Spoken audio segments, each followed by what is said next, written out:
completo Vale Memória, depoimento do Sr. Vítor Sarkis Alac, entrevistado por Eliane Barroso e José Carlos. Rio de Janeiro, 27 de setembro de 2001, realização Museu da Pessoa, entrevista VRD 116. Primeiramente, boa tarde. Boa tarde. A primeira pergunta que a gente vai fazer é pedir para você se apresentar, nome completo, data e local de nascimento. Perfeito. Vítor Sarkis Alac, nascido aos 3 de abril de 1953, em Juiz de Fora, Minas Gerais. Nome de seus pais? José João Alac e Helena Sarkis Alac. Os dois são de Juiz de Fora também? Não, o papai é nascido em Santos Dumont, Minas Gerais, e a mamãe em Resende, estado do Rio.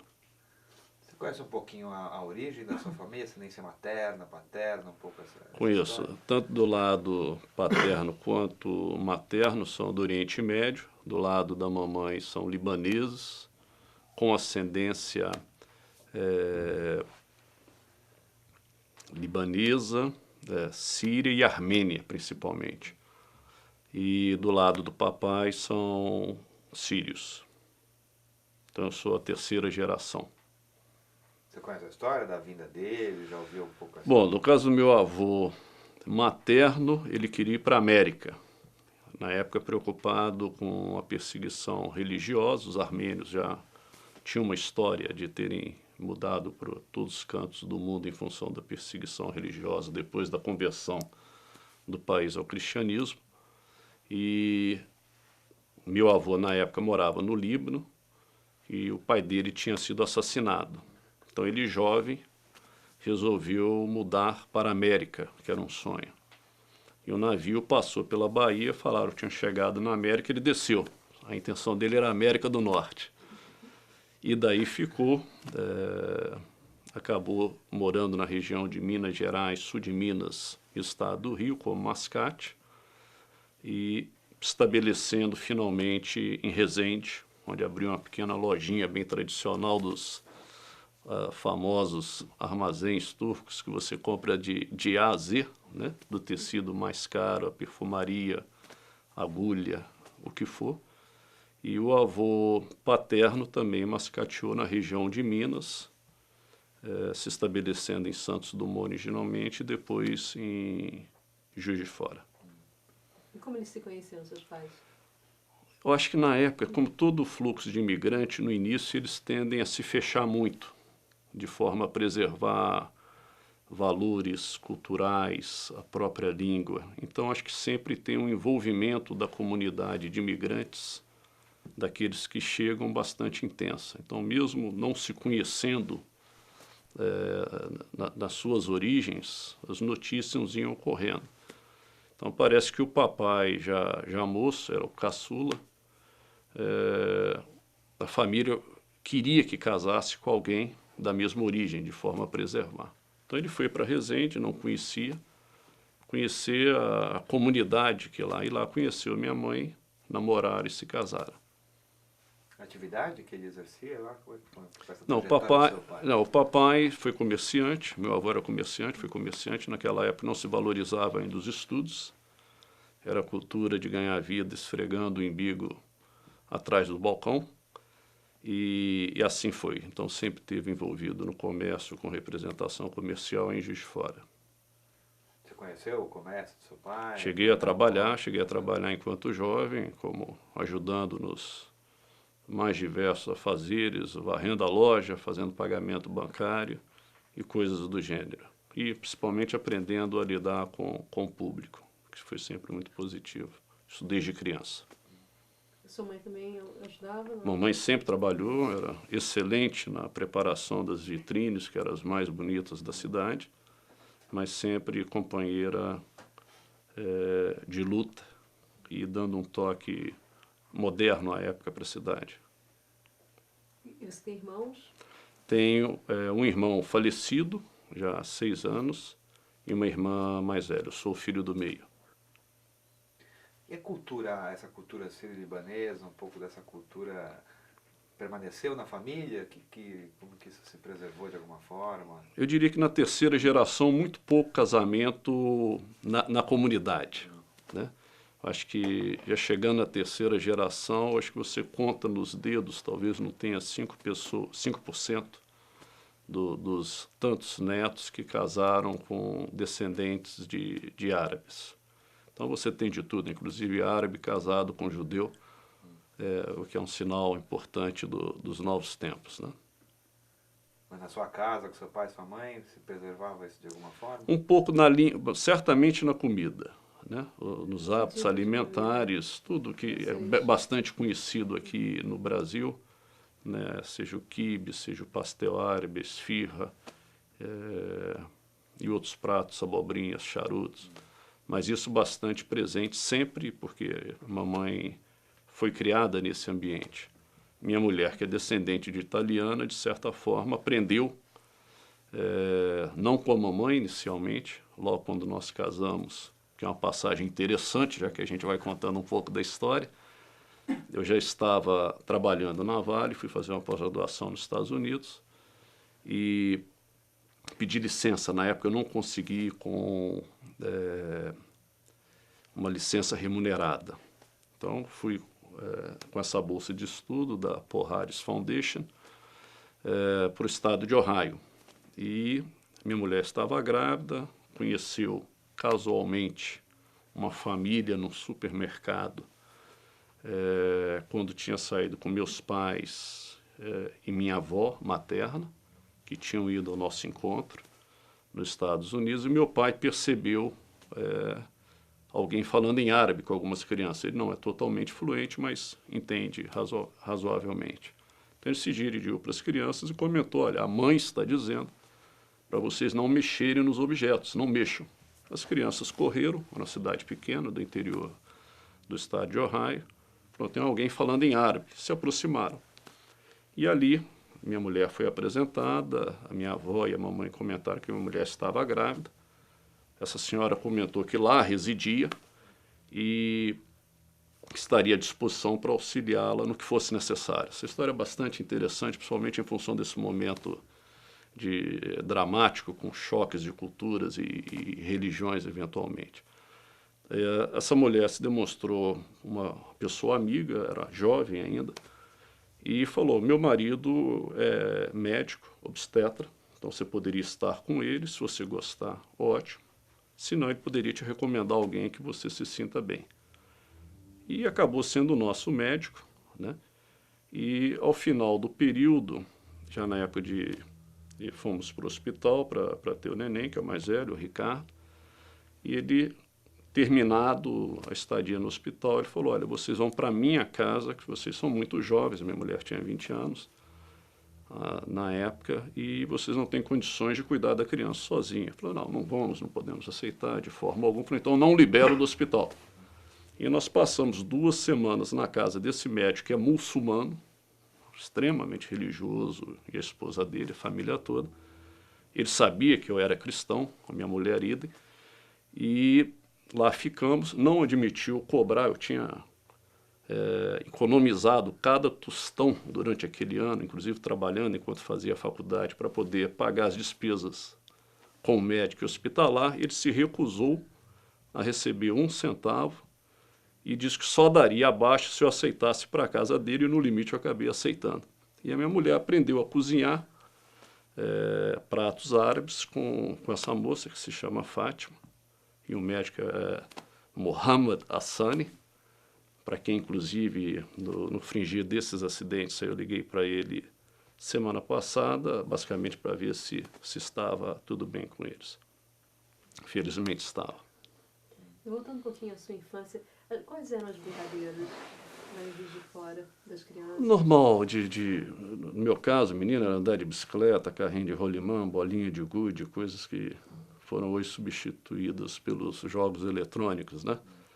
Mas grandes recordações de carrinho de rolimã e bolinha de gude. E futebol, naturalmente, pelado, isso era sempre presente. E eu sempre nadei muito enquanto jovem. Meu pai sempre foi um grande nadador, então puxava todos para a natação. E Juiz de Fora? Como é que era um pouco a cidade de Juiz de Fora no seu tempo de infância? Olha, eu me recordo mais de Juiz de Fora, mais presente, talvez, na época da adolescência e faculdade. uma cidade incrível para um jovem, porque tem uma vida cultural bastante intensa. Então, quando você fala, nós estamos entrando aqui no estúdio, você comentou, Eliane, que estúdio basicamente para música, né? Muitos músicos presentes, não só para gravação de entrevistas, mas basicamente para música. Juiz de Fora tem uma vida artística fantástica. Então, você tem música espalhada por toda a cidade, teatro bastante intenso. Então, o jovem, o estudante, tem acesso e uma exposição muito grande. Uma boa universidade e um custo de vida relativamente baixo. Então, acho que é um ambiente perfeito para você se desenvolver culturalmente. Bastante interessante. Próximo do Rio, que é um grande centro, e próximo de Belo Horizonte. Hoje, Juiz de Fora, com a evolução dos meios de telecomunicação, vai assumindo seu lado mais mineiro, né, do que no passado. Antigamente você tinha todas as rádios, eram rádios do Rio. A única televisão que pegava era do Rio de Janeiro. Hoje você tem o sistema SBT, Globo, etc., onde você tem aquelas que transmitem localmente. Então você passa a ter um conteúdo regional. Antigamente era tudo do Rio de Janeiro, daí que muitos brincam em Minas que a pessoa de Juiz de Fora não é um mineiro verdadeiro, é um carioca do brejo. Mas, voltando para a qualidade de vida da cidade, eu considero ainda hoje excepcional. E a escola era próxima de casa? Relativamente. Juiz de Fora, como um centro da Zona da Mata, acolhia jovens do Brasil inteiro, mas especialmente da Zona da Mata, Minas Gerais, né? Então você tem uma população de estudantes representativa em Juiz de Fora. Você estudou aonde em Juiz de Fora? Bom, eu estudei no Colégio Stella Matutina, no infantil, que é das freiras redentoristas. Fiz primário e ginásio no Colégio Jesuítas. Não fiz científico clássico, fiz técnico em contabilidade na Machado de Assis e faculdade na Universidade Federal de Juiz de Fora. Fiz direito. Toda a sua vida educacional foi? Toda em Juiz de Fora. Toda em Juiz de Fora. E como é que é o aluno Vitor Sarkis? Como é que era isso? Como que você era na escola? Eu acho que médio, dependendo da matéria. Matéria que eu gostava, eu estudava, que eu achava que tinha algum valor. Aquela que eu achava desinteressante, eu não via nenhuma aplicação, eu estudava para passar. Então, acho que era muito mais no limite, que eu acho que é o grande desafio da escola que permanece hoje. Conseguir, e principalmente falando, mesmo a nível de primário, ginásio, etc. Eu comparo isso pela experiência dos meus filhos no período que nós moramos fora, com a Vale do Rio Doce, em Nova York, onde a escola primária, e acho que meu filho chegou a pegar o início do ginásio lá, ou parte do ginásio mais velho, ela ensina muito menos a nível de quantidade, mas vai muito mais a fundo nos conceitos básicos. Então, ao invés de você ter aquele livro de história, de geografia, de física, ciência, química, você tem que decorar aquela quantidade de coisas e chegar ali naquele famoso dia, reproduzir, é uma carga muito menor, mas onde se valoriza a compreensão dos conceitos básicos, que são aqueles que ficam para o resto da vida. Então, acho que eu sempre tive uma certa reação em relação ao ensino, porque achava tanta coisa desinteressante, mas aquilo que eu achava que pudesse ter algum valor, eu estudava. Por exemplo, na faculdade de Direito, te dar um exemplo, eu me limitei a estudar direito comercial, direito trabalhista e tributário. Civil, uma parte criminal, penal, direito romano, quer dizer, coisas totalmente desatualizadas do mundo concreto, eu simplesmente passava batido. E no tempo de escola, quais eram as matérias que você preferia? Eu gostava muito de matemática no ginásio. Matemática e história. Então, acho que eram as duas matérias que mais me atraíam.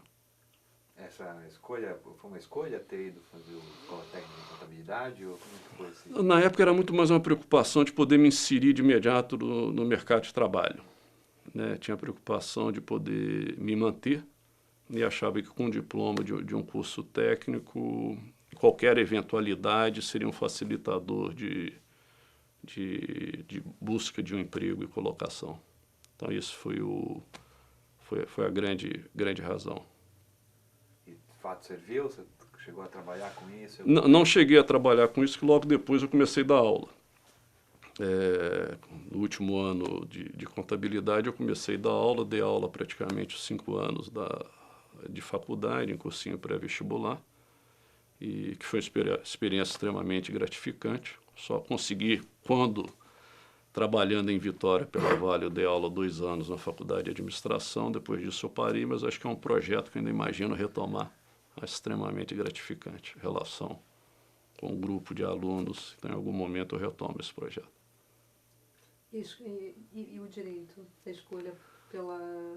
Tinha todo um racional, tinha todo um racional. A razão de ter escolhido direito, eu nunca me imaginei sendo advogado. Fiz direito porque queria fazer Itamaraty e achava que era o caminho natural para depois chegar no Instituto Rio Branco. Mas foi um momento, como você se lembra, isso nos anos 70, entrei na faculdade em 71. E 71 ou 70, agora já não me recordo. Mas foi um período que a repressão do governo militar ainda estava muito presente. Então você sentia dos professores que deviam estar lecionando sobre direito constitucional, né, a lei maior de qualquer país, totalmente mudos, calados, acuados. Então isso tudo foi quase que batendo no fígado. E eu me coloquei quase que num conflito ético. Eu não poderia servir a um governo que não respeitava as leis básicas. E com isso eu resolvi abandonar o projeto de me tornar um diplomata. Você nunca chegou a prestar concurso? Não. E como estava fazendo direito, deixa eu terminar o curso. E no final fui me motivando, talvez montar uma consultoria, atuar nessa parte de consultoria para empresas ou para sindicatos, movimentos começavam a crescer, acabei não fazendo nenhuma coisa nem outra. E imaginava também conciliar com o magistério. E cheguei a vir para o Rio fazer uma pós-graduação na PUC, com bolsa da universidade, quando me formei. Mas razões de envolvimento em movimento estudantil em Juiz de Fora e aqui já no Rio, quando cheguei na PUC, implicaram na não continuidade na pós-graduação.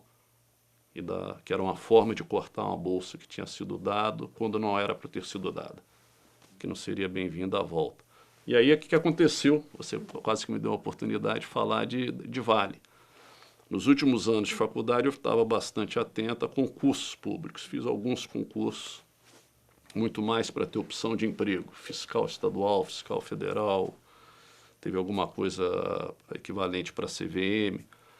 E apareceu um concurso da Vale, recrutando no Brasil, pessoas com no máximo 2 anos de formado, me parece que era esse o pré-requisito. E um colega meu falou, por que não fazer esse concurso? E o concurso era exatamente para estudar 6 meses na Fundação Getúlio Vargas, no Rio, e ao término desse período, a opção de emprego com a Vale. Então, eu tinha feito o concurso, que foi uma série de baterias de entrevistas, psicotécnicos, etc., chegando finalmente a ser escolhido 30 entre aproximadamente 600. Você já tinha ouvido falar da Vale do Rio Doce? Olha, dizer verdade, pouco, muito menos do que deveria. Vim conhecer a Vale mesmo, a sua extensão, o seu gigantismo, nas primeiras semanas, onde você teve um curso de introdução que era a Vale do Rio Doce. Então, ali que eu tomei conhecimento da grandeza da empresa.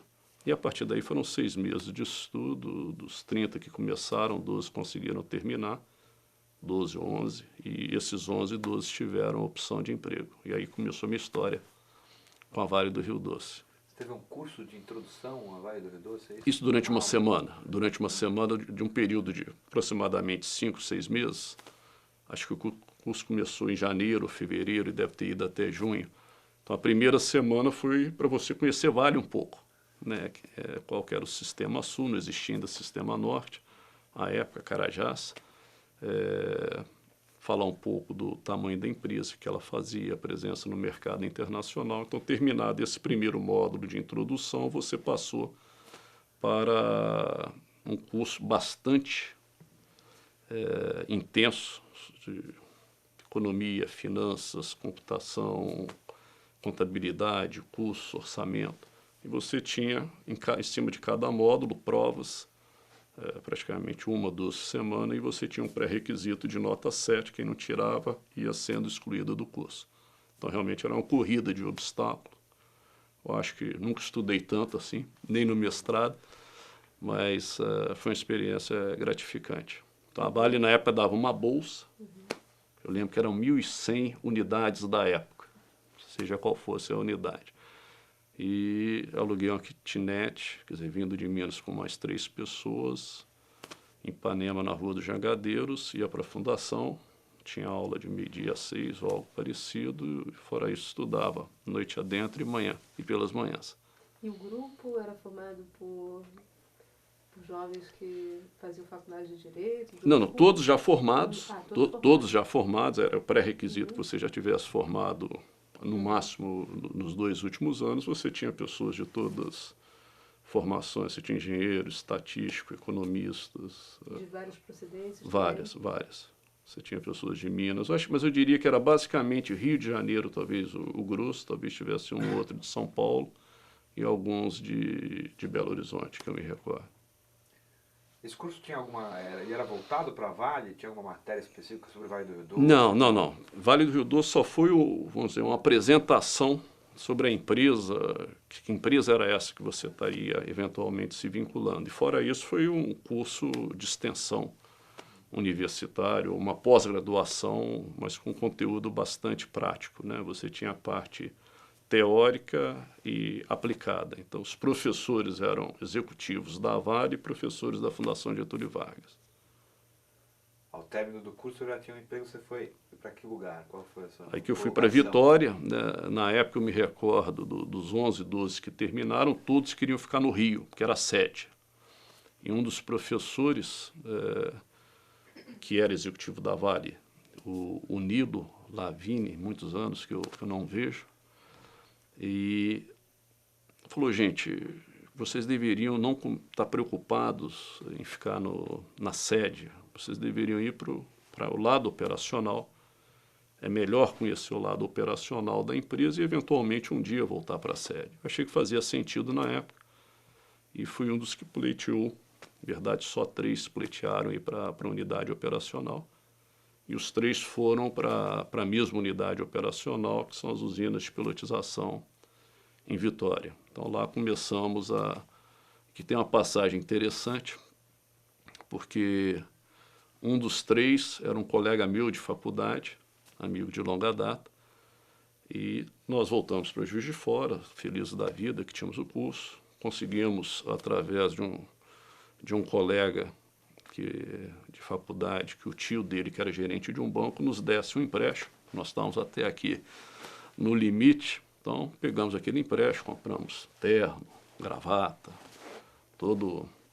todas as roupas necessárias e nos apresentamos na unidade, na pelotizadora, todo bonitinho, e todo mundo, uniforme lá, que vocês já devem ter visto, imagino que seja o mesmo, é calça e camisa caque. E o pessoal realmente gozou.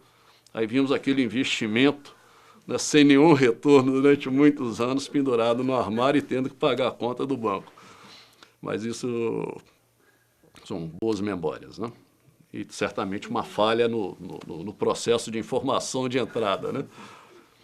E você conhecia Itabira? Não, nada disso não teve nenhum módulo, né, que durante esse período de visita, exceto através de slides, que era a tecnologia da época, né? As usinas nessa altura estavam começando a funcionar? Você já tinha a 1 e a 2, você tinha as duas próprias da Vale, né? E estava num processo de construção da Itabrasco, que é a Associação dos Italianos, e Spanobras e Nibrasco. Então nós pegamos esse período de grande movimentação e expansão das usinas de pilotização. Como que você atuou exatamente nesse processo? Bom, o curso foi esse da fundação e teoricamente tinha um objetivo de atender certas carências. Então o treinamento era basicamente, vamos chamar de economia e finanças, né? Chegando lá, exatamente em função dessa expansão e tendo visto a minha experiência ou formação em direito, depois de uma curta passagem, poucas semanas, conhecimento de direito, o pessoal pediu que eu começasse a lidar com a parte de contratos, exatamente em função do número de contratos que tinha, face à expansão. E acabei me envolvendo nessa área, que tinha todo o processo como empresa estatal de concorrência, seleção, contratação, e passei alguns anos na pilotização, especificamente com esse enfoque. Contrato de recursos humanos, contrato de Não, vendas, não. de compras? Contratos de serviços, obras, equipamentos. Tem algum desses contratos que você pode comentar com a gente? Que tipo de Não, isso acho que seriam projetos coisas das necessidades normais, principalmente a parte de terceiros e contratos de engenharia, vezes o volume de obras que se tinha. Como é que se dava essa integração com a parte operacional, com a parte técnica da Vale? Eu diria que a pilotizadora, na época, né, a usina, era a unidade mais nova da Vale. Então, era a Vale mais jovem que você pudesse ter dentro das unidades operacionais. Então, por ser a mais nova, a mais informal no trato. Então, você comentou, a gente estava comentando as pessoas que já nos deixaram há tanto tempo e que fizeram a história da Vale, que infelizmente se tem fotografias e não depoimentos que seriam tão preciosos. Mas a estrada, que é uma das atividades mais antigas da Vale, eu me recordo do quanto formal ela era. Executivos da empresa, já, sei lá, com seus tantos anos de empresa, se dirigiam ao seu superior como doutor, não tinham liberdade de entrar no gabinete ou na sala sem ser anunciado pela secretária. Então era uma rigidez, um formalismo muito pesado. Um engenheiro não se admitia ser chamado de você, ou, enfim, tinha que ser engenheiro, fulano de tal. Então você jovem entrando num ambiente desse, você acha carregado, né? E pesado. Então se primava muito por essa sistema de classe, né? Que era muito acentuado. Já a pilotização era muito mais informal, né? Se tinha naturalmente resquícios da Vale mais antiga, mas ela tendia mais à informalidade. E um ambiente bastante mais relaxado. Então eu diria que a Vale Estrada e a Vale Antiga tinha uma cultura militar, né? Com uma disciplina muito forte, um respeito à hierarquia muito forte. Enquanto que a Vale Nova, ela se dava num nível de interação humana mais relaxada. Mas as duas, igualmente, conseguiam atingir as suas metas e resultados. E a sua relação com Vitória? Como é que foi um pouco essa sua...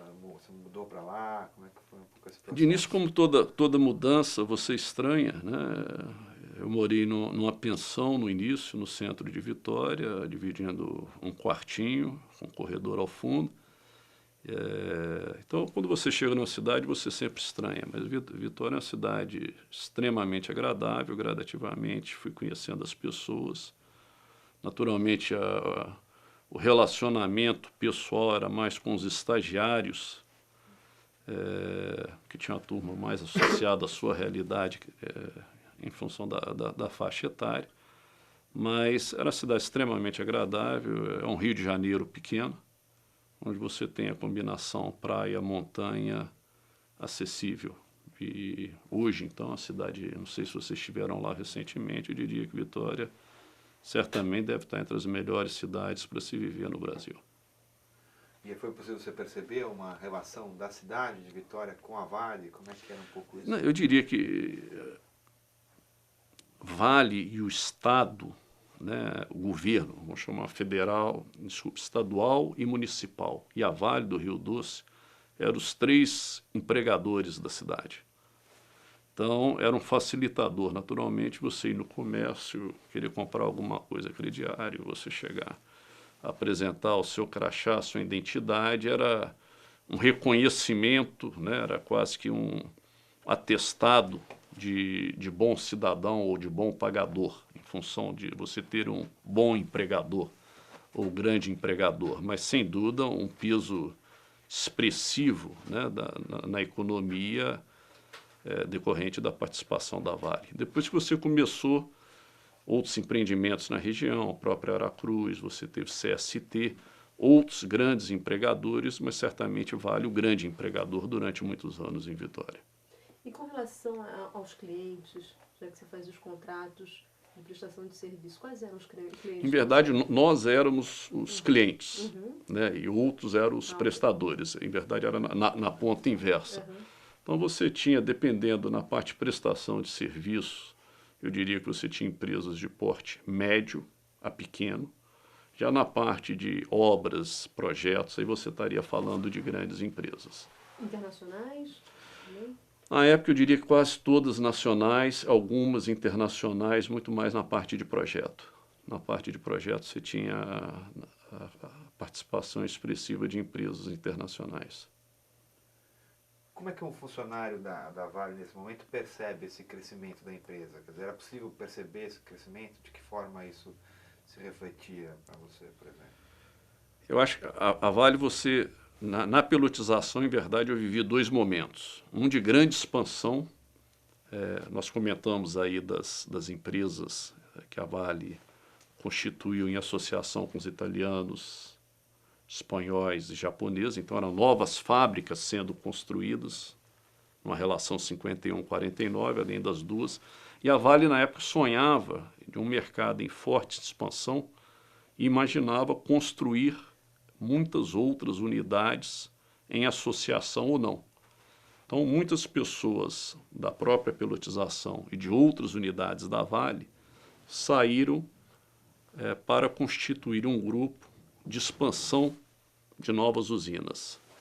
Isso o mercado estava extremamente demandando, aquecido para Pelotas, em algum momento se virou, e virou de forma dramática. Então até mesmo as usinas que estavam em funcionamento, algumas foram temporariamente fechadas, você reduziu produção, então aquele sonho de expansão acelerada teve que ser deixado de lado. Então, todas aquelas pessoas, e isso abria uma possibilidade, naturalmente, de crescimento profissional acelerado para todos que estavam lá, porque as demandas pelo capital humano eram muitas. E, num determinado momento, em se frustrando isso, você teve a volta daquele contingente, que eram pessoas extremamente capacitadas, de nível gerencial médio para alto, voltando para a unidade de pelotização. Então, isso naturalmente, no meu caso, eu estou falando aí, talvez aqui por volta dos anos 80, você enxergava, ao invés de uma possibilidade de crescimento contínuo, um ritmo muito menos acelerado, ou diria até sem horizonte profissional. Então, vivemos esses 2 momentos que era nada mais que reflexo da conjuntura internacional, o crescimento das indústrias siderúrgicas, uma vez que você atende essa ponta, né? Mas então teve um momento de grandes possibilidades de crescimento e um momento de desencanto, né? De refluxo em função do desaquecimento. É interessante, coisas que acontecem na Vale, né?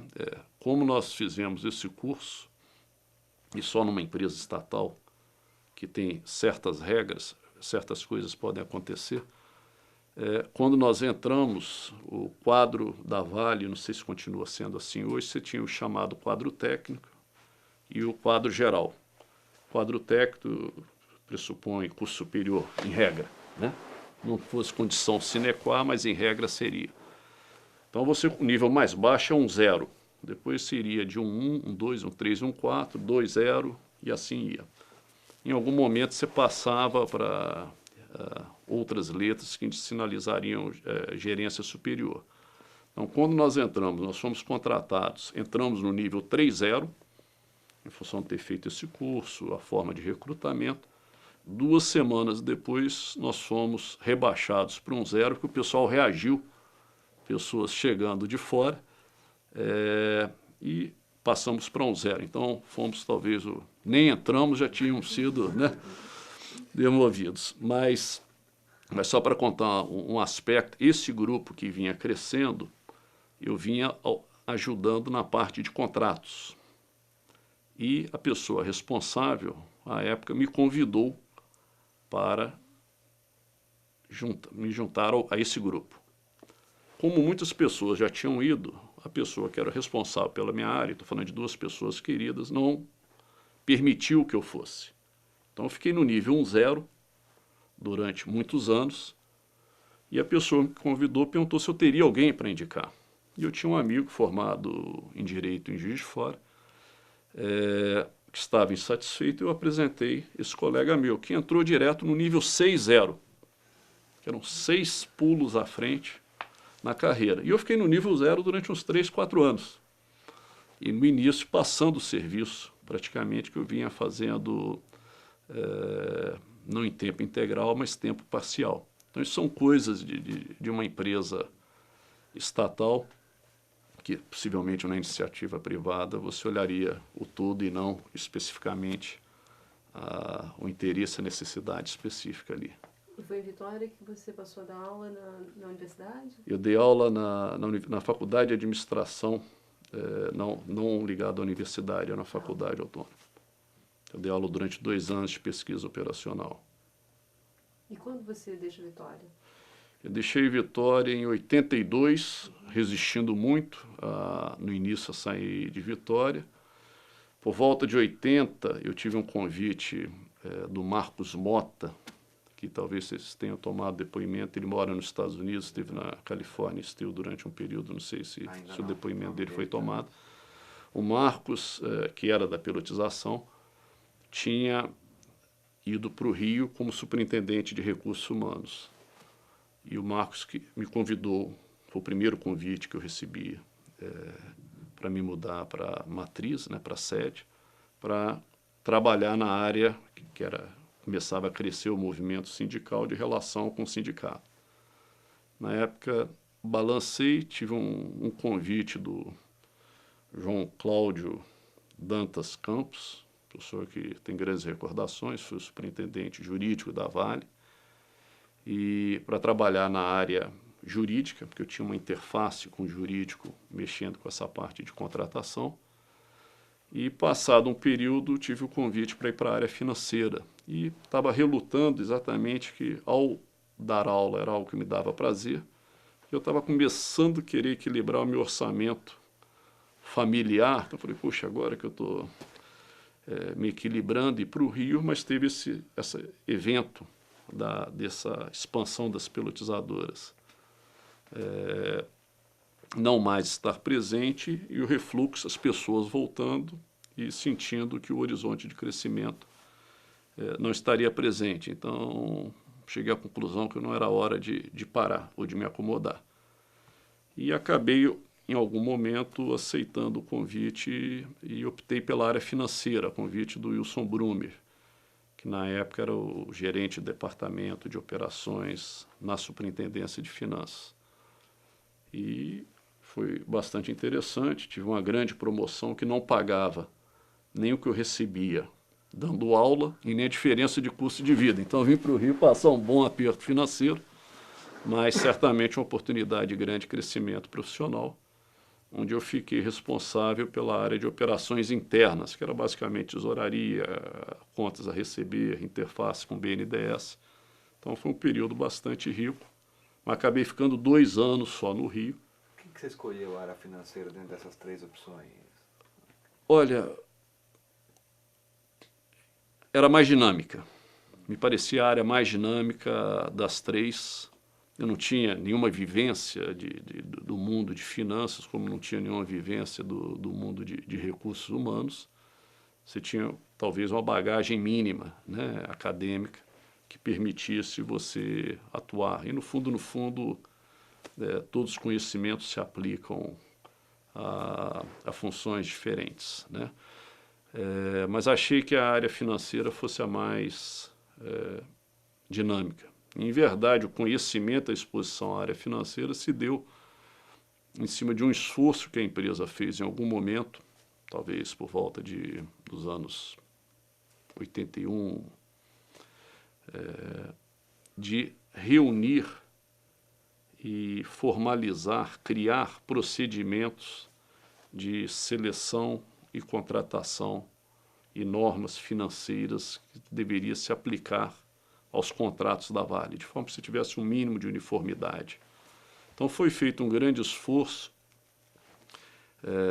com um grupo de 3, 4 pessoas, que eu me lembro, Jorge Caran, que era de Belo Horizonte, o Wilson Brumer, o Anastácio e o, se não me engano, o Pacheco,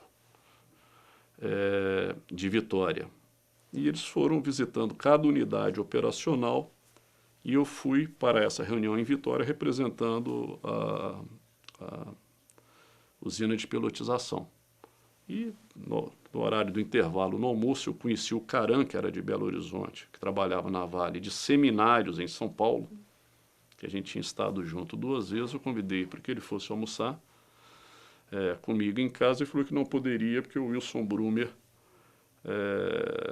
ia ficar sozinho, tinha combinado de almoçar. Eu falei, traz. Eu não conhecia ninguém que não fosse ali no grupo o Caran.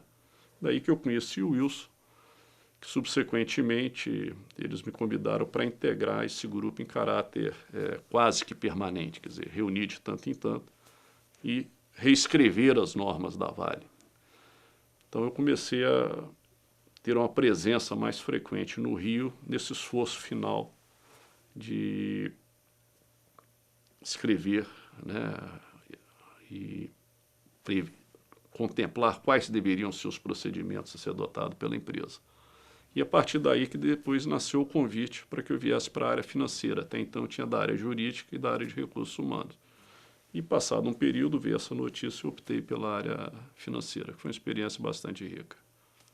Por que existia essa necessidade de reformular as normas? Porque a empresa tinha crescido, né? E você tinha aspectos específicos, muita coisa a critério de cada unidade, o que é saudável, mas a empresa, para que ela possa reagir, ela em algum momento tem que ter um mínimo de uniformidade. Padronização é muito importante de forma a permitir você saber como cada um está contratando e de que forma. Então é muito mais nesse sentido de ser um facilitador dos processos internos dentro da organização. De alguma forma o esforço de Carajás atingiu vocês nesse momento? Eu acho que como um todo, né, o esforço de Carajás foi um esforço bastante grande, né, foi um projeto de alguns bilhões de dólares. Então acho que toda a empresa, em todas as atividades, certamente, não só a nível de serviço, coisas novas, experiências novas, nível de demanda passou a ser diferente, especialmente em certas áreas, né, planejamento, finanças. Você passou a ter que interagir com instituições governamentais, não governamentais, mundo afora, e ter que se estruturar para isso. A questão ambiental passou a estar bastante presente, era pré-requisito desses financiamentos que a empresa tivesse uma conduta ambiental de forma a preservar o meio ambiente e o entorno, não só que você tem o dano eventual ao meio ambiente em função da atividade de mineração, que por si só é algo que você vai e mexe na natureza, né? Então ali você já causa algum impacto, mas como a própria necessidade de você criar o acesso à mina a partir da construção da ferrovia, você vai criando um caminho natural onde você entra em contato com a natureza e a sua atividade causa um impacto. Então, as medidas de preservação da natureza, a empresa passou a ter que ter uma estrutura específica, está pensando, repensando, né, a forma, e vocês estiveram lá em Carajás, deve ter visto que conquista fabulosa você ter um projeto de mineração numa região virgem como Carajás, causando um mínimo de impacto na região. Realmente a Vale pode ter muito orgulho, o Brasil pode ter muito orgulho do que a Vale tem feito nessa questão do meio ambiente. Mas a pressão sobre o caixa, além de todas essas demandas, foi um grande esforço. Então, onde você teve que conter custos, você teve que rever normas até para, de forma também, você ter um critério que você pudesse prever quais eram as formas de reajuste. E não pode esquecer que o Brasil sempre teve essa cultura de inflação muito acentuada. Então, que o próprio sistema de planejamento era muito difícil, ora beneficiava em função de eventual max. O Carajás saiu por muito menos que se planejou em função do componente brasileiro, dos gastos, dos investimentos, mas era algo que era sempre mais difícil você ter sistemas que permitissem você aferir efetivamente onde é que você estava. Inflação em todos os níveis causa uma série de distorções. Mas o grande esforço foi a pressão sobre o caixa em função de tão vultoso investimento. Lembra de algumas soluções? Você pode contar de algumas soluções que vocês adotaram nesse momento? Eu acho que você teve o antes. Em verdade, a minha percepção eu tive mais envolvido no pós-Carajás, no day after, do que na concepção. Vocês tiveram pessoas que estiveram envolvidas fortemente não só no projeto Carajás, mas na viabilização, captação de recursos. Então, tiveram colegas aí que fizeram trabalhos fantásticos, com apresentações, demonstrando o economics do projeto, de que forma atender as condições.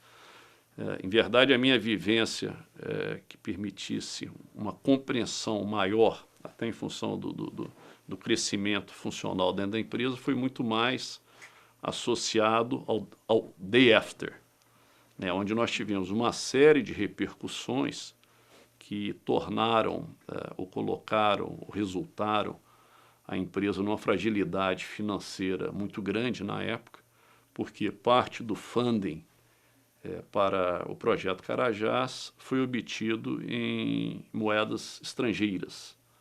Então você tinha tanto o dólar, quanto o marco alemão, quanto o iene japonês. E um componente muito grande nessas moedas externas entre o marco e o iene. Subsequentemente à contratação, nós vivemos um momento onde o dólar saiu de uma posição, na época da contratação, ao longo dos anos, sofrendo constante desvalorização frente às outras moedas internacionais. E a empresa, como exportadora de minério, ou mesmo de outros produtos como alumínio, né, e bauxita, essas commodities ou semi-commodities são precificadas em dólar norte-americano. E na medida que você tem um endividamento em outras moedas que não o dólar é um hedging natural, uma cobertura natural. Mas no momento que você tem endividamento em outras moedas, um desbalanceamento gera uma insegurança, uma fragilidade no seu balanço. Então a Vale ficou quase que prisioneira durante um longo período de resultados negativos constantes, porque a cada mês é mais ou menos esse momento que a gente vive no Brasil do real se desvalorizando em relação ao dólar, né? Então aquilo que, imagine que você tinha uma dívida desculpa, de $1 e o dólar valia R$1, de repente o dólar passa a valer 1,20, então eu estou devendo 1,20, passa a valer 2, eu estou devendo 2 e não 1, e você, pelas normas de contabilidade, tem que reconhecer mês a mês aquela diferença. Então todo mês você tinha que lançar essas despesas financeiras decorrentes do descasamento. Então isso vinha gerando uma certa insegurança quanto à saúde financeira da empresa, com repercussões no seu preço, no preço da ação, no mercado. Então, esse, eu diria, foi a tensão pós-Carajás, porque foram fatos, naturalmente, que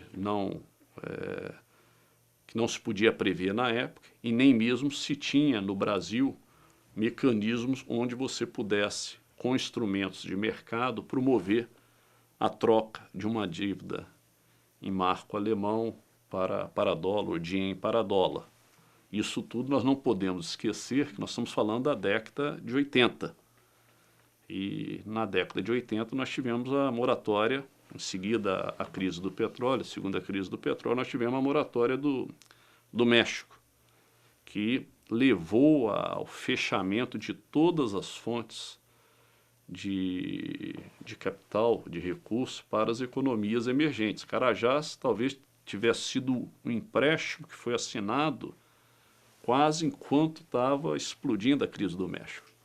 Se tivesse esperado 2 meses, nós não teríamos assinado e conseguido o financiamento para Carajás. Então, depois disso, você teve um período de grande restrição de acesso ao mercado financeiro internacional, o que você, num projeto desse tamanho, não contava, no sentido da rolagem da dívida, e o efeito do dólar se valorizando. E uma empresa como Vale, por ser brasileira, ou país emergente, não conseguir ter acesso a dinheiro, não era nem questão de preço.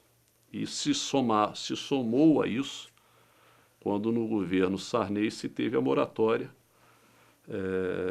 declarada, acho, ministro da Fazenda era o ministro Funaro, que vivendo em Nova York nesses anos 80 foi uma experiência fascinante, foram os anos muito difíceis, muito difíceis, mas deu para perceber o quanto mal isso causou e o quanto as pessoas falam sem conhecimento de causa quando cogitam que parte da solução dos problemas brasileiros, já que nós estamos próximos de eleições, possam passar por moratórias ou negação de acordos que o Brasil tem assinado. Acho que esse é um problema que culturalmente as pessoas até que deveriam saber como o mundo funciona e o impacto isso tem para um país, para o resto da sua vida. Então, anos 80 foram anos muito difíceis, mas que, por outro lado, você sempre tem que buscar, nos momentos de dificuldades, quais as oportunidades. Então, foi um período também igualmente rico. Como é que foi a sua ida para Nova York? Como é que isso surgiu? Bom, em verdade, eu estava na área financeira, teve alguma mudança na diretoria, em verdade, na superintendência de finanças. No período que eu estive no Rio, que foi 2 anos, o doutor Costa e Silva, que era o superintendente de finanças, se aposentou. Uma pessoa que era um dos gerentes do departamento debaixo do superintendente foi convidado para assumir a superintendência. Na época preferiu não aceitar e saiu, que é o Otávio Paiva, que foi para o grupo Odebrecht, lá está até hoje. E o Luiz Edmundo, que era o financeiro que estava em Bruxelas, já estava no Brasil, como assistente do superintendente ou da diretoria, acabou assumindo a superintendência. Nesse inteirinho, imagino, algumas mudanças foram entendidas necessárias, qual seja o Luiz Edmundo voltando para a Europa, para Bruxelas, o Samir Israel, que era o diretor financeiro, num processo onde ele deixaria a diretoria financeira e assumiria a presidência da Rio Doce América. Nesse processo, o Wilson Brumer foi a superintendente de finanças. E eu fui promovido para o lugar dele, que era o gerente do departamento de operações internas. E acho que se cogitou alguma coisa, talvez de outras pessoas, analisando, se entendeu a necessidade de ter um homem financeiro em Nova York. Por um critério qualquer, me chamaram para conversar. Foi feito um convite, tive entrevista com o diretor, na época o Samir, e pediram que eu aguardasse, e subsequentemente eu fui para Nova York, isso em 84. Como é que você recebeu essa... Muito bem, porque eu tinha vontade de ter uma experiência fora. Eu tinha morado nos Estados Unidos fazendo pós-graduação entre 78 e 79, tinha feito programa de intercâmbio em 69 e achava que culturalmente seria importante a experiência de viver fora. Casado relativamente há pouco tempo, imaginando que pudesse ser bom para os filhos e além do crescimento profissional. A Vale, como uma empresa internacional, um lado de vivência lá fora é muito importante. Então foi um período de 6 anos e pouco, quase 7 anos, muito rico, porque a Vale tinha acabado de fazer uma associação que resultou no nascimento da California Steel, que foi o primeiro negócio operacional da Vale no exterior. Até então a Vale tinha o quê? Escritório de Nova York, escritório de Bruxelas. Na época se cogitava a constituição, a abertura do escritório em Tóquio, acho que veio logo depois. Então, junto com a Kawasaki Steel, que é uma grande siderúrgica, que era sócio da siderúrgica de Tubarão, já era sócio da siderúrgica de Tubarão, e que para a Kawasaki também era o primeiro negócio dela no exterior. Então você pegou 2 gigantes que tinham um vínculo cliente, fornecedor, ela comprando minério da Vale, e um vínculo societário, visto que a Kawasaki tinha uma participação na mina Serra Gerais, que é uma das subsidiárias produtoras de minério de ferro. Então aproveitar essa oportunidade, junto com um empreendedor americano, canadense, inglês, ele era inglês, com acho que nacionalidade também canadense, residente nos Estados Unidos. Então uma empresa que a Vale tinha um contrato de longo prazo, que era a Kais Steel, essa empresa tinha falido, a Vale tinha esse contrato e entrou com uma ação contra essa empresa na Justiça da Califórnia, creio, pleiteando uma indenização por não cumprimento de contrato. Uma empresa estava falida. E esse empreendedor trouxe a ideia de reabrir essa fábrica, aproveitando parte dos equipamentos, onde a Vale, em verdade, entrou com esse direito de receber um valor que, na época, se atribuiu 10 milhões de dólares. Os japoneses entraram com tanto, e esse empreendedor que tinha 50%, terminou tendo 50%, a Vale 25%, e os japoneses 25%, tinha uma série de empresas que comprariam produtos dessa siderúrgica, que em verdade, aí você vai entender o racional por trás do negócio, seria uma siderúrgica que não produziria aço, ela compraria o aço semi-acabado, produzido por quem? Pela siderúrgica de Tubarão, da qual a Kawasaki também era sócia. Transportado por quem? Pela Docinave, que levaria o produto semi-acabado. Então ela cortaria da linha de produção essa parte, que os equipamentos eram obsoletos, não eram eficientes, além de poluentes, e entraria tão somente na parte dos produtos acabados. E esse empreendedor, que era nosso sócio, tinham várias empresas que compravam produtos que a então batizada California Steel produziria. Então foi uma experiência fascinante sobre a ótica de montagem de negócio financeiro, visto que o capital aplicado foi mínimo e ela foi talvez das empresas que eu conheço das mais alavancadas, tipo 95% de dívida, foi aquela época do Japão muito rico, estão os bancos japoneses apoiando a empresa fortemente, com empréstimos de longo prazo e linhas para o comércio. Então essa empresa foi gradativamente tomando o pé.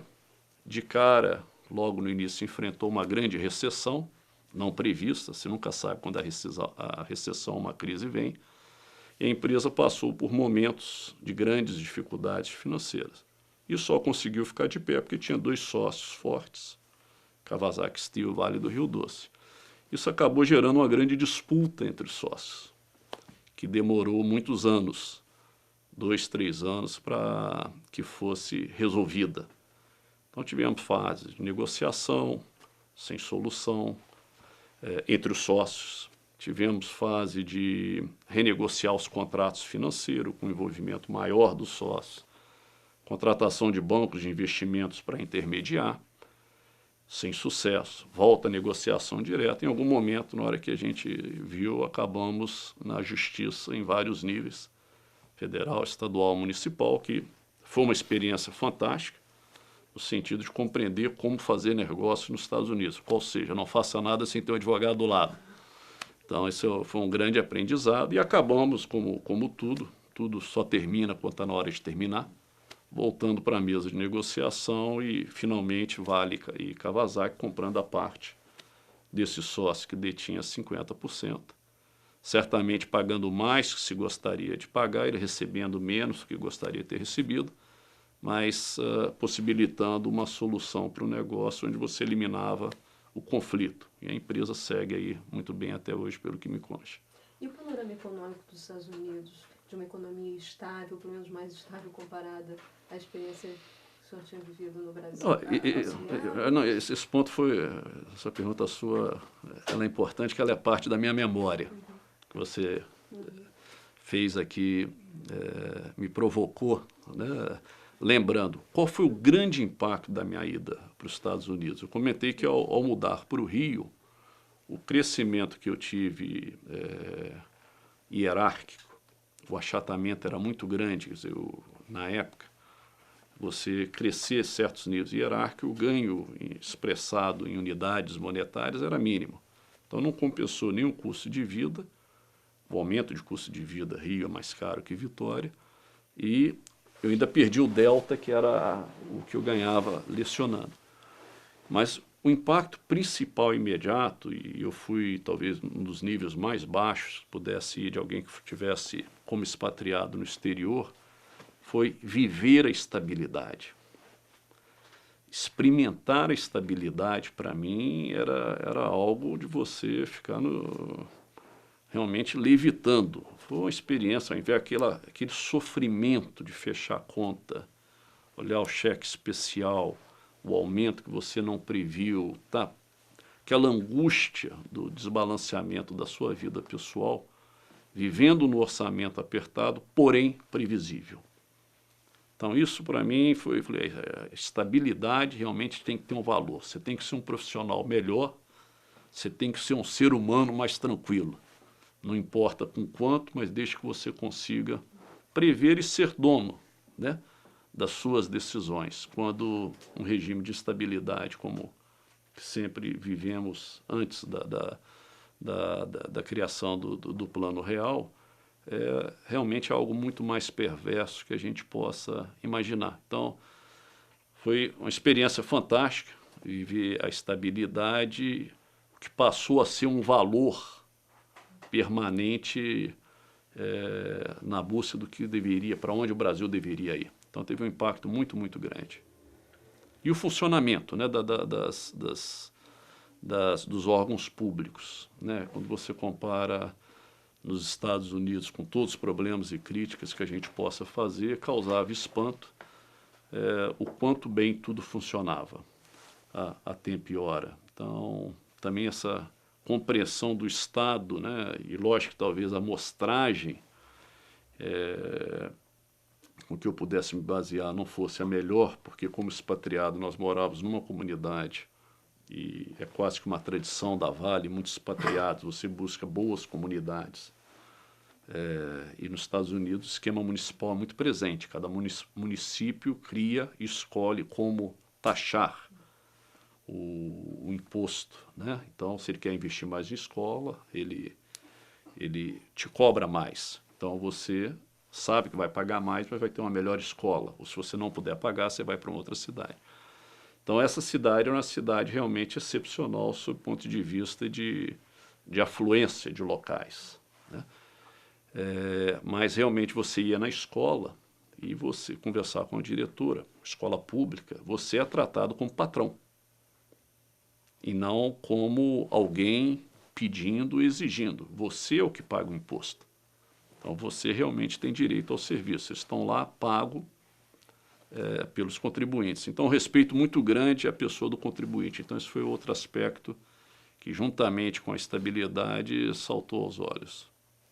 Você acha que, tendo uma sociedade civil forte, bem estruturada, e tem uma relação direta com uma economia estável? Eu acho que um dos fatores passa por aí. Porque você teve uma experiência tanto a nível de consumidor como profissional também, né? Eu não acho que seja função única e exclusiva, não, mas eu acho que, primeiro, que te possibilita estabilidade, você identificar, de fato, o que é o quê. Né? Você deve, talvez muito novos vocês não se lembrem, mas no Brasil chegou num ponto, que eu me recordo ainda antes para os Estados Unidos, nos anos 70, nos anos 80, você foi perdendo totalmente a referência de valor. Você podia ter uma loja vendendo um televisor que deveria ser mais caro que um rádio, noutra loja, um rádio sendo vendido por um preço muito superior a um televisor ou um par de sapatos. As pessoas foram perdendo as referências de valor. Então, acho que a grande importância da estabilidade é você aprender a respeitar a sua moeda. O que representa R$1, o que representa $1, o que eu posso comprar com dólar, o que eu posso comprar com real. Então, esse é um fator determinante, e mesmo porque a inflação, como a gente tinha antes, mascarava tudo. Você não conseguia realmente ter um diagnóstico de qual era o tamanho e a natureza dos seus problemas. Então, acho que é um facilitador da organização da sociedade civil. Eu acho que sim. Primeiro, que te permite você compreender e enxergar. Na medida que você compreende e enxerga, de repente você consegue formular propostas que possibilitem mudanças e estabelecimento de prioridades. Sem o que a coisa fica muito perdida, ela se perde com muita facilidade. E você fica nos Estados Unidos até quando? Fiquei nos Estados Unidos até 90, quando eu voltei e assumi a diretoria financeira e desenvolvimento da Vale. Então, eu era responsável pelos novos negócios, e que foi uma experiência interessante, além do lado financeiro, esse lado de novos negócios, quer dizer, novos projetos. Mas era uma diretoria só? Uma diretoria só. A Vale sempre teve, quer dizer, como toda estatal, eu não sei se ainda tem essa restrição, o que é um absurdo, mas enquanto estatal são tantos os absurdos e tantas as fragilidades que, por ser estatal, você acaba trazendo para as empresas. Você tinha uma limitação de 6 diretores, ponto, independentemente do tamanho. Então, você tinha uma estatal, talvez com faturamento irrisório, podia ter 6 diretores. Uma empresa como Vale, ou Petrobras, Eletrobras, não importa, podia ter 6 diretores. E a Vale tinha se expandido muito ao longo desses anos. Tinha entrado em papel, celulose, bauxita, alumínio, ouro, tantas coisas. Mas só podia ter 6 diretores. Então, isso implicava necessariamente em que cada diretor tivesse várias atribuições. Então, no meu caso, era a área de finanças, que passava a controladoria, relações com o mercado, são coisas que caminham juntas, e a parte de novos negócios. Então, eram os negócios não relacionados às atividades existentes, coisas novas que pudessem surgir fora dessas áreas, e a parte de pesquisa mineral, basicamente do CIGEL, e pesquisa e desenvolvimento, que é o quilômetro 14, né, como se chama, que era o centro de excelência de pesquisa da Vale. Então, foi uma experiência muito rica lidar com um grupo de pesquisadores da Vale, que no fundo é você, por um lado, a característica do financeiro é você segurar, né, você está controlando o gasto, você está preocupado com, não diria com os exageros, mas com as medidas necessárias de forma a permitir a saúde financeira da empresa. E a gente vinha, novamente, aquela pergunta que você fez dos efeitos do Carajás, ainda sob pressão muito grande do endividamento da Vale. Ao mesmo tempo, você via que você não podia estar represando durante muito tempo os investimentos em pesquisa que são de longo prazo. E uma empresa de mineração ou de recursos naturais, ela vive de projetos. Se você não tem um portfólio de projetos, você não tem como crescer e expandir. E você só tem o portfólio de projetos na medida que você investe em pesquisa. Então foi bastante interessante essa acumulação. Por um lado, uma mão querendo cortar e outra mão sentindo que você tinha que permitir condições que a empresa seguisse o seu caminho de crescimento no futuro. Então foi muito, muito interessante. Mas talvez um ponto que eu acho que vale ressaltar, falando das oportunidades que a crise traz, o Brasil, em função da moratória, a percepção de risco do Brasil foi lá embaixo. Então você comprava um papel brasileiro, você imagina o grau de descrédito, né? Que valia 100 unidades, ele chegou a um ponto de ser negociado no exterior a 18, 19 centavos. Ou seja, é um sinal claro do descrédito ou do entendimento da sua incapacidade para pagar ou falta de seriedade no atendimento dos seus compromissos. Então isso representou na época uma oportunidade muito interessante. Você, em Nova York, em contato com as instituições financeiras com frequência grande, se identificou ali uma grande oportunidade de ganho para a empresa e, ao mesmo tempo, resolvendo parte dos seus problemas. Na época, eu levei para o Wilson Brumer, que era o diretor de finanças, a possibilidade de estarmos comprando esses créditos do Brasil com desconto. Então, ao invés de você pagar 100, o mercado estava disposto a vender por 20, 25, o preço variava dependendo do momento. E como empresa brasileira, buscar um mecanismo junto ao governo falando, olha, aqui tem 100 do que você deve, você reconhece que é 100 que você deve, então me credite esses 100 lá na frente, não precisa ser hoje. E começamos e acabamos por fazer praticamente a compra de toda a dívida da Vale, com um desconto substancial de mercado. Lógico que a gente não conseguiu comprar tudo a 18%, nem a 20%, mas certamente com grandes economias que permitiu que nós pré-pagássemos aquela dívida imensa, gerando um ganho financeiro, que eu não lembro, não tenho um número preciso, mas no ano em questão, o lucro da Vale decorrente dessas operações, ele superou a 600 milhões de dólares. Mas mais do que o ganho que ele representou, ele sanou o problema daquela variação cambial decorrente do dólar estar desvalorizado. Então se resolveu vários problemas de uma vez só, aproveitando um momento de crise. Acho que a grande importância da lição, né, que ficou ali, e certamente empresas estão sempre buscando, é o que você pode tirar de uma crise. Lógico que uma crise é algo ruim, mas tentar identificar que oportunidades você possa ter para poder minimizar aqueles efeitos e transformar eventualmente em vantagens. Então, se levou essa operação a pessoas de governo que compreenderam o racional e a Vale foi em frente com um projeto bastante ambicioso e com a dificuldade de levantar dinheiro lá fora, se fez operações as mais diversas. Em algum momento se transformou as linhas de créditos que a Vale tinha para comércio exterior, e a Vale sempre uma empresa considerada como o melhor que o Brasil tinha a nível de risco. Vocês devem ter visto recentemente a Petrobras sendo avaliada pelas agências de rating, de avaliação, com riscos melhor que o da República. Esse mesmo efeito, você certamente sempre deve ter tido presente para a Petrobras, mas você tinha para a Vale de forma acentuada. A Vale era entendido como algo de melhor risco que a própria República. A Vale abria portas que às vezes os próprios governos não conseguiam abrir.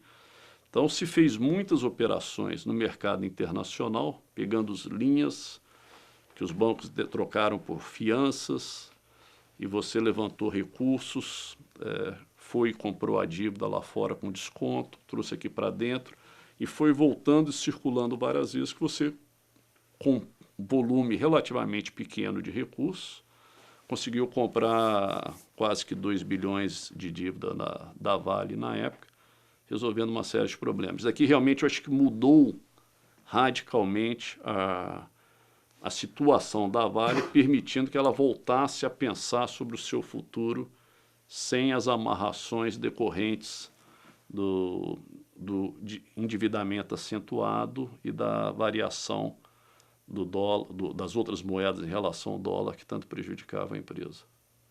Qual era o nível da autonomia dessa Vale estatal em relação ao endividamento e solução dessas dívidas? Você tinha uma série, você tem algo que para mim nunca claro, que eu acho que ainda permanece até hoje, que eu acho que é uma deformação de você colocar o orçamento das estatais como parte do orçamento do governo, né? Então, enquanto uma estatal é deficitária, me parece fazer sentido, porque depende de injeção de capital do Tesouro. Mas uma estatal rentável, que anda sozinha, me parece uma distorção. Então, você tinha uma série de trabalhos, de relatórios, interações com o governo que você tinha que fazer, que realmente não justifica a perda de tempo para uma empresa que tinha que estar focada em ganhar dinheiro e satisfazer seus acionistas. Como entidade governamental, e a Vale, felizmente, sempre conseguiu ter uma cultura voltada para o negócio, e eu acho que pelo simples fato que ela não recebia um subsídio, tinha que brigar pelo mercado internacional, então ela brigava e ganhava. Então, isso obrigava ela a estar revendo as suas práticas.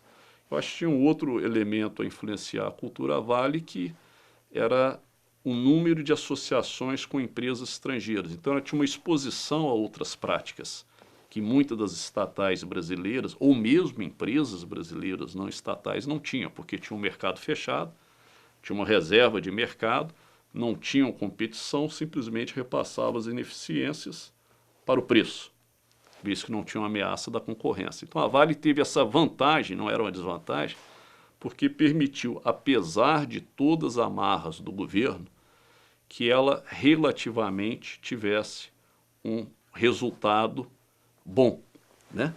Quando eu digo relativamente, que é lógico que no momento que você tira a amarra do governo, uma série de procedimentos desnecessários e práticas que não são do mundo do negócio são abandonadas. Você sabe que uma empresa estatal é obrigada a fazer uma concorrência, né? A concorrência te obriga a contratar o menor preço. Então você fala, que bom, é um processo transparente, onde a empresa contratou o menor preço. Agora você imagina uma meia dúzia de lápis, eu convido algumas empresas para bidar, você me coloca 100, ela 200, 300, eu vou contratar por 100. Só se eu for na papelaria ali do lado é 10, não é 100. Mas eu não posso comprar por 10. Eu tenho que comprar por um processo de concorrência e pelo menor preço. Então isso gera, eu acho que dá para imaginar, a série de distorções, não só em termos de processo formal, quanto ineficiência e aumento de custos que isso gera. Isso tudo em nome da transparência. Às vezes as decisões de governo, né, no que diz respeito às suas empresas, ele é pendular, né? Você quer evitar problemas que possam surgir, então você fecha e cria uma amarração tão grande, mas que você passa a destruir valor. E o governo, em verdade, acho que nunca soube, né, não só a nível de Vale, o que ele tinha na mão a nível de investimentos.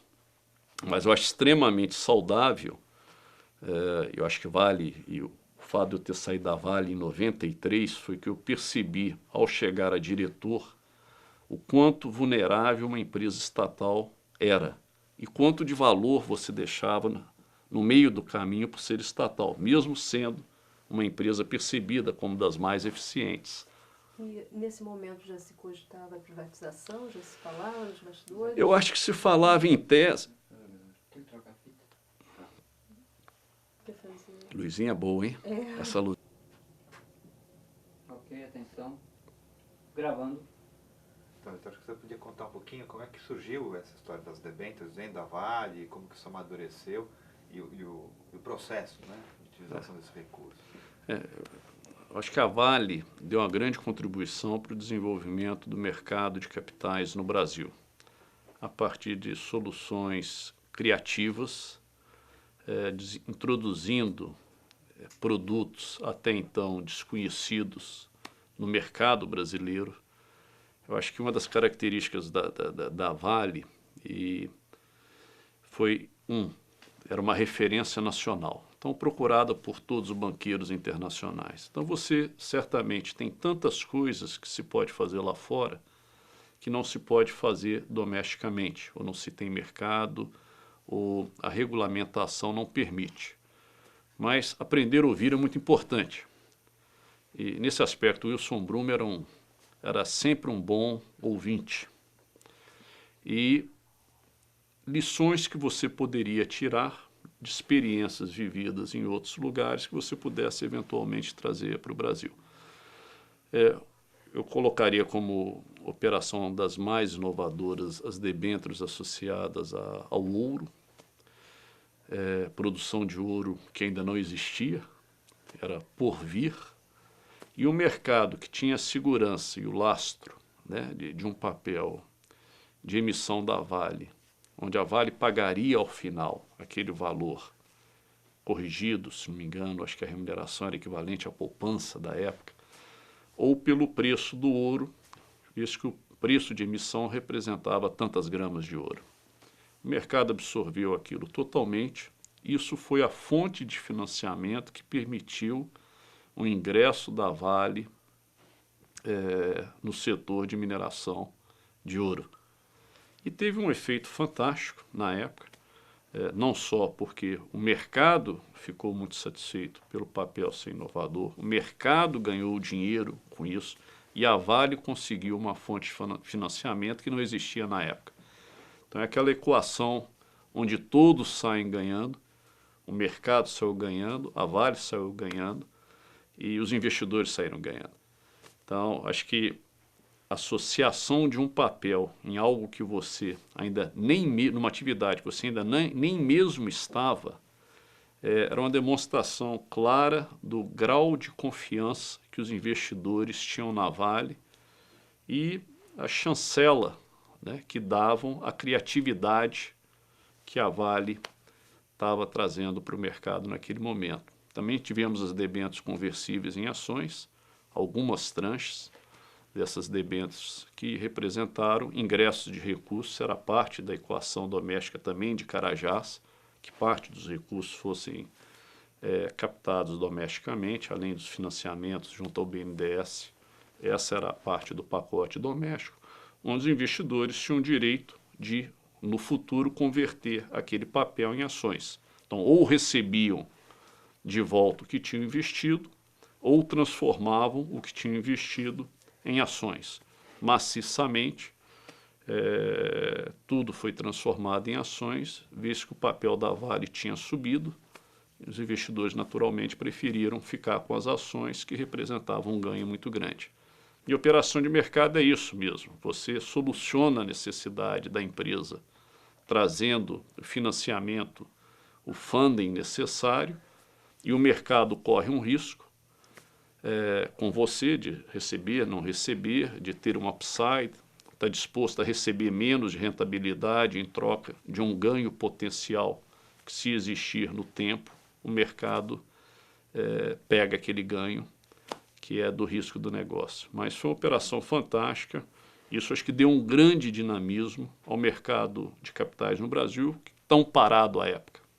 Então, através de operações de mercado e operações bastante criativas.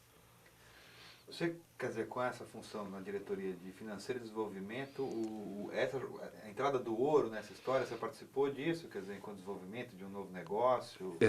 Na operação Ouro em Verdade, ela já vinha sendo desenvolvida quando eu voltei dos Estados Unidos.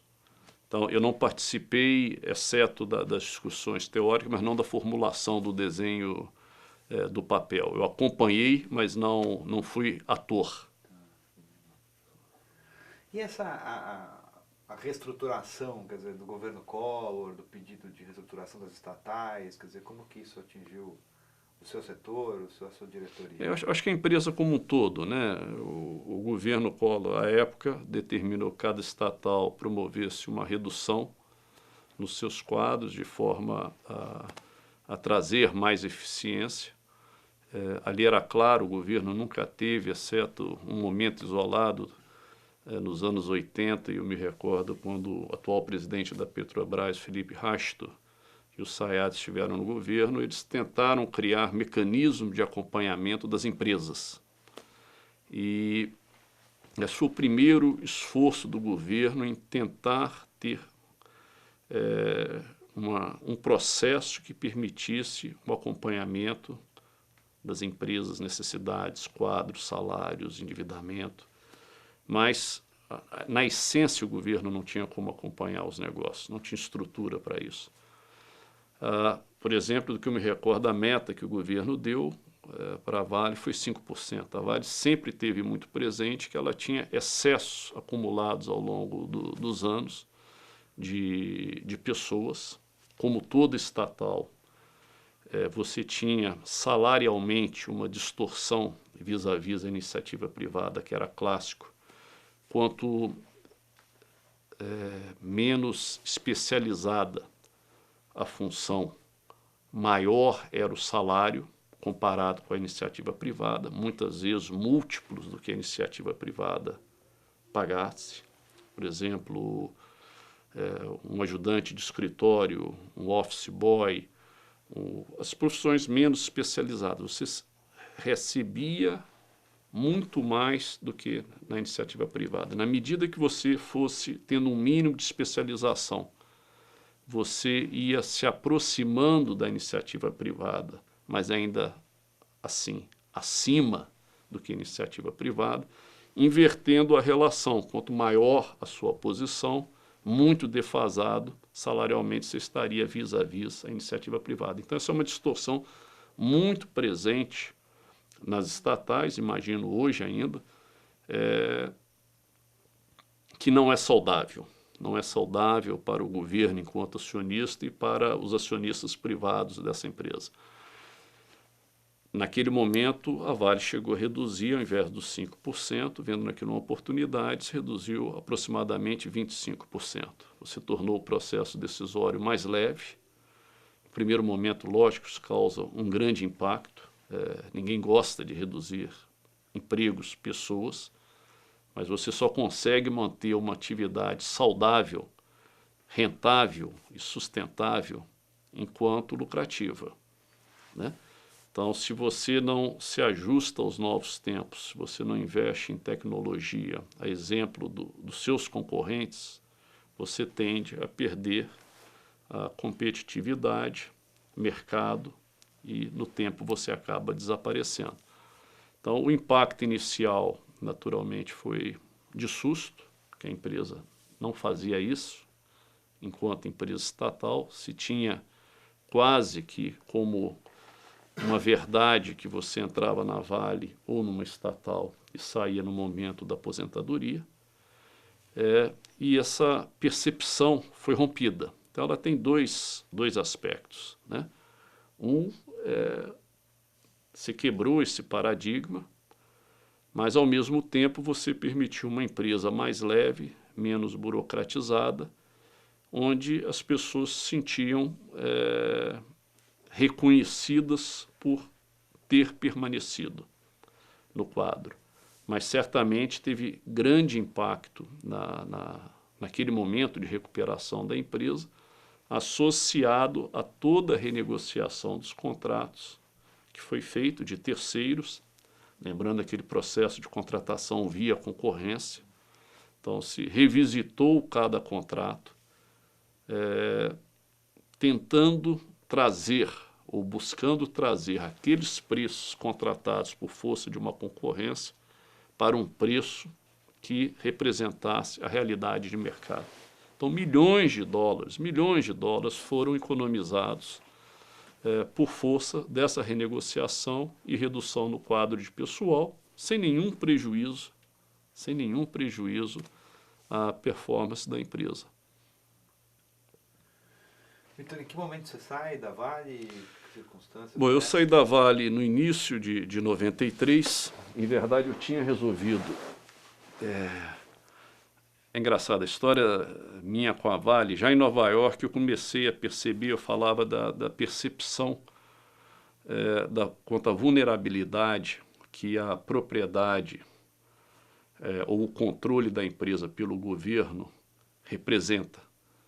Isso começou a ficar mais claro para mim em Nova York, em função da posição de comandar o escritório de Nova York. Não fui nessa função, passado alguns anos, então, onde eu tinha responsabilidade financeira e pelas áreas de acompanhamento das áreas de negócio. E você tinha uma interação como um grande centro muito grande com a diretoria da Vale, com pessoas sênior na organização. E você começava a perceber muito a vulnerabilidade, o grau de expectativa, de ansiedade que gerava nos executivos quando se tinha uma mudança de ministro, uma mudança de governo, a possibilidade, riscos de pessoas ou políticas estarem sendo mudando. Então isso ficou muito presente. Então, em verdade, em Nova York, minha mulher adorava morar em Nova York, estava muito tranquila, vivia uma vida estável, né, planejada, sem os sobressaltos, e nem mesmo a questão da insegurança que se vivia nos anos 80 aqui no Rio, e certamente continua e se agravaram de lá para cá. Mas eu tive uma possibilidade e um convite para sair da Vale e me juntar a um banco americano, onde certamente eu teria talvez o melhor dos mundos. Continuar morando em Nova York, que atendia a expectativa familiar. 2, receber o salário e uma remuneração de iniciativa privada. Então, que seria uma mudança grande, né? Quando aconteceu a indicação do Wilson Brumer para presidente, eu estava na iminência de aceitar esse convite, já tinha decidido, com essa percepção da vulnerabilidade e que o crescimento da empresa estaria me expondo mais a esse lado político, de indicação política eventual, que eu nunca tive. E a Vale, depois eu quero voltar a esse ponto, eu não quero deixar de registrar, como uma empresa que, apesar de estatal, sempre deu muita oportunidade para o seu quadro. Então, ela tem uma característica que sempre me fascinou, a empresa que, apesar de estatal, ela conseguia acertar no atacado, apesar de todas as dificuldades de ser estatal. Mas o Wilson acabou sendo indicado e me convidou para assumir a diretoria financeira, com uma proposta de promover mudanças profundas na Vale. Então era um desafio, e o desafio falou mais alto. Então, apesar de toda a crítica familiar, cedi ao encanto de participar desse momento importante da empresa. A empresa teve tantos momentos importantes. Esse era igualmente um momento importante. E acabei aceitando voltar para o Brasil para participar desse processo. Um dos grandes amigos que eu fiz na Vale, que foi diretor financeiro também, o Samir Zraik, em algum momento, em 92, ou antes de 92, eu ainda em Nova York, ele comentava: a carreira vai seguir seu rumo natural. Nós que trabalhamos em estatal, ele já estava fora da Vale nesse momento, temos que tomar o cuidado para não ser percebido como homem de governo.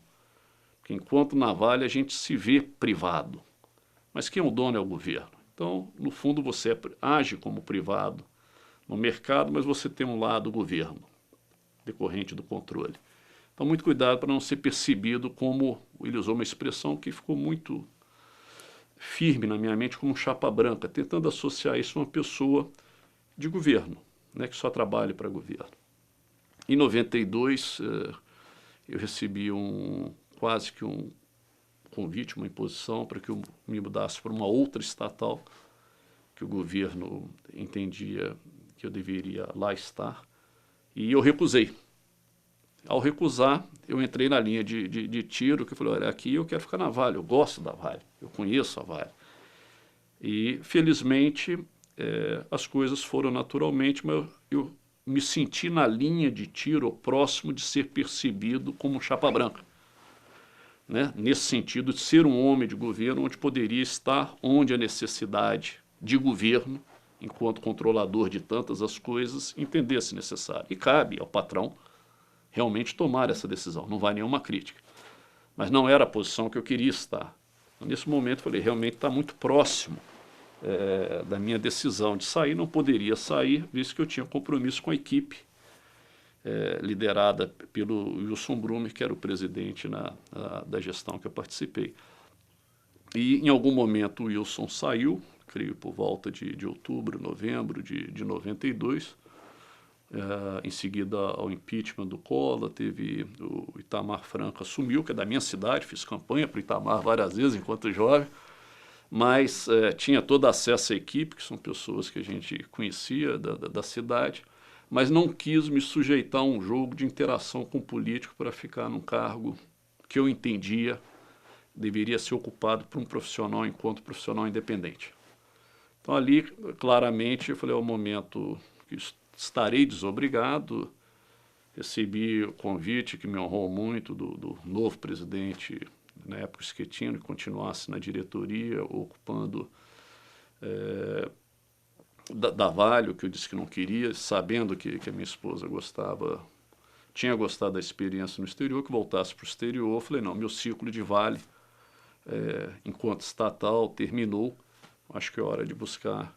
E, naturalmente, dentro da tradição, se aguardou um período de forma que ele pudesse, com tranquilidade, indicar um diretor sem receber alguma sugestão política ou uma equação que ele entendesse correta. E, nesse momento, acho que a partir da saída do Brumer, algumas instituições me contataram, imaginando que talvez eu pudesse estar pronto para fazer um movimento de saída do setor público para o setor privado e interagir com algumas, e acabei me juntando ao Grupo Bozano. Você pode dar um pouquinho esse histórico desse seu trabalho na Bozano? O Bozano, em verdade, eu me juntei à companhia Bozano, Simons, na época era o nome, fundado pelo Júlio Bozano e o saudoso professor Mário Henrique Simons. E era uma empresa de investimento, de participação acionária em vários negócios. Então, uma holding de investimento onde você acompanhava negócios, as portfolio companies, as empresas que o grupo tinha investido, e buscava oportunidades de investimento em novas empresas, inclusive aquelas oportunidades decorrentes do processo de privatização, e compra e venda de empresa. Então, basicamente, é a atividade que eu estive envolvida e estou hoje muito mais na ponta do acompanhamento de negócios. Participamos da privatização de Cosipa, onde durante um período curto, 15 meses, eu fui diretor financeiro da Cosipa para cuidar da reestruturação do endividamento dela. Subsequentemente, da privatização da Embraer, onde eu tive como chairman do grupo executivo para cuidar da transição durante os 10 primeiros meses, até que se escolhesse uma diretoria profissional, que finalmente foi o Maurício Botelho escolhido pelo sócio. Gradativamente ele montou a diretoria, aí se descontinuou esse comitê executivo que eu presidia, que era basicamente o órgão executivo do dia a dia estratégico da empresa na fase de transição, e sigo como conselheiro da Embraer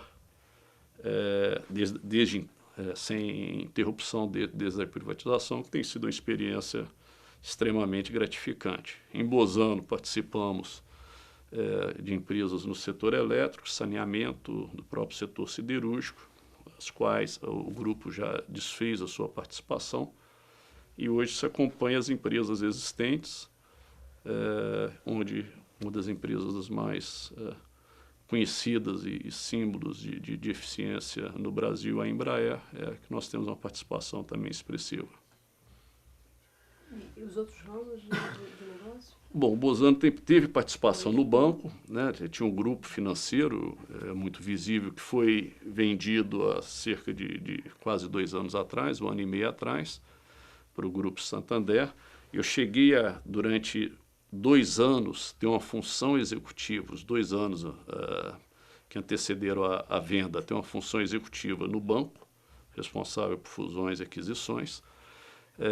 Tem uma participação no setor de café, Café Ipanema, que é muito vendido nessa rede Starbucks, lá nos Estados Unidos, é o único café brasileiro que eles importam. Então, normalmente, alguém vai no exterior e vê o nome Ipanema, é o café dessa empresa que o Bozano é sócio, junto com o grupo Gomes de Almeida, que é outro sócio.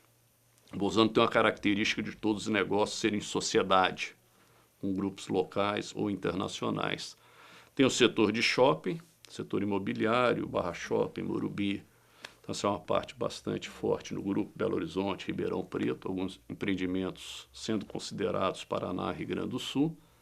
Nós falamos do setor de café, tem o portal financeiro Invest Shop, que foi pioneiro nessa parte de portal financeiro, não sei se vocês conhecem,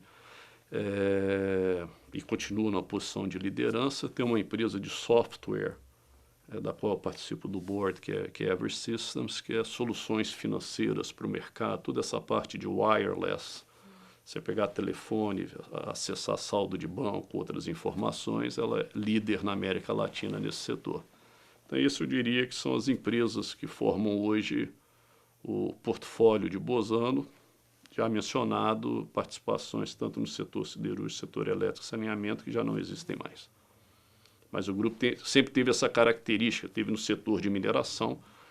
Quando eu me juntei a Bozano, Bozano era sócio da Morro Velho, que é a mais antiga empresa de ouro do Brasil, sociedade com a Anglo-América, que no início, nos primeiros anos, eu acompanhava como homem de Bozano esse empreendimento junto à Anglo-América.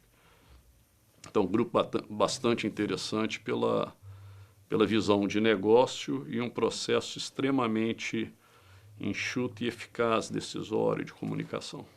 Como é que é o seu cotidiano hoje, quer dizer, diante desse cenário, né, enorme de empresas? Não são nem tantas, porque da forma que nós acompanhamos, quer dizer, os diretores acompanham 1, 2 empresas de perto e reportam para o colegiado, de forma que todos possam acompanhar, mas pessoas têm responsabilidades pelo acompanhamento específico, e que basicamente se traduzem na participação do conselho e como cabe ao conselho, políticas de longo prazo das empresas. Sobra tempo para o lazer? Sobra. Eu diria que hoje, com a venda do banco, né, que demandava muito tempo enquanto exercendo aquela função, porque você vive em função da agenda dos seus clientes, né?